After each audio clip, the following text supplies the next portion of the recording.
বগুড়ার নন্দীগ্রামে দ্রুতগতির অজ্ঞাত এক বাসের ধাক্কায় একই সঙ্গে দুই ভাইয়ের মৃত্যু হয়েছে। সোমবার ১৪ জুলাই বিকেল ৩:৩০টার দিকে বগুড়া নাটোর মহাসড়কের নন্দীগ্রাম রনবাঘা এলাকার শহরকুড়ি গ্রামের মাথায় এই দুর্ঘটনা ঘটে।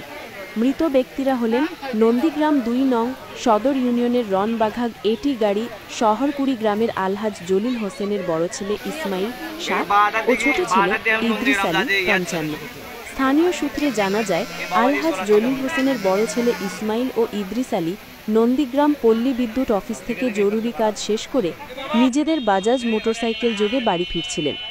বাড়ির সামনের রাস্তা শহরকুড়ির মাথায় পৌঁছলে বগুড়া থেকে রাজশাহীগামী দ্রুতগতির একটি অজ্ঞাতনামা বাস মোটরসাইকেলে ধাক্কা দিলে দুই ভাই রাস্তায় পড়ে ২০ থেকে ৩০ হাত ছিটকে যায়। চাকায় পৃষ্ঠ হয়ে চূর্ণবিচূর্ণ হয়ে যায় মোটরসাইকেলটি। এতে ঘটনাস্থলেই দুই ভাইয়ের মৃত্যু হয়।